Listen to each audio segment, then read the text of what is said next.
We have to come together. That's what we need to do. We have to come together, because this is what just hit me as I sat there, and I thought, I'm having a really good time and a really good life, okay? Or a good time of my life. And I've had some hard times, but that's just the way it is. It's a tough old journey for all of us. But everyone's living in fear, and they're like, oh, I'm going to make it. I'm going to make it, though. And you're not going to make it. You're not smart enough. You're not kind enough, and you're not honest enough. One of my ex-girlfriends, one of the most amazing women in the world, her name's Helen, I'll say it. She is an amazing woman. Things come her way. Everybody loves her. She's had her troubles in her life, causes a problem or two, I will say, but not in a bad way, I don't mean. Where there's trouble, she'll find it. But she is one of the most honest people I've ever met in my life. And I think it's because of her honesty, and people mistake honesty for naivety or stupidness. That's why she's such a powerhouse, and she gets what she wants. And I think that's the same with me and people like me. I've been dishonest, and I will be dishonest again, there's no doubt, because sometimes I'll play the game. But at my core, I'm honest. And honest isn't about you doing good to other people. It's about being honest to yourself.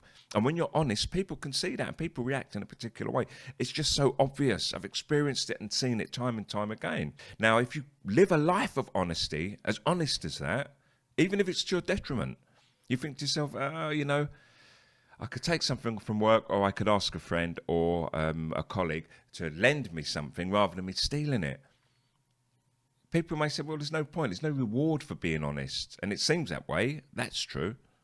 There's no external reward. People say, oh, he's going to get his comeuppance. He's always stealing money from people. He doesn't get his comeuppance. He just gets more money.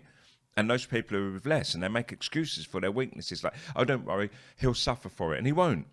Because when you're honest to yourself, only you can judge yourself. People say don't judge. Judge all day long, and judge yourself the hardest, and keep trying to grow, keep trying to do better, keep trying to be a better person, keep trying to communicate with others and break through all those barriers. I'm proud to say I've got friends of every race, creed, colour, fashion, genre, whatever is meant to divide us. Because I'm just open like that. And it's not about, it's not a real genuine trumpet blow. It's not me saying how good I am and stuff. It's just to say, I see other people like me, or I'm like them, we're like each other. And I think, what a life, what a great person, what a loved person, what an achiever that person is, because they're happy with themselves. But I see these people watching the news all the time. Oh, well, I just watch it to see what's going on. Why? Why do you need sorrow in your life? I've talked about the amygdala. If you go and study the amygdala, what it is, how it works, or what seems to be the case, then you just stop watching the news. You're like, why would you do that to yourself? And it's a matter of education. You won't drink shitty drinks, and you won't eat like shitty foods, but you keep on taking in shitty data, and it's no good for you. It's a bad diet. So we're born rather, and we come into this world, and we've got no choice. It's just like, well, here we are. What are we going to do about it? And then we live, or we're supposed to live.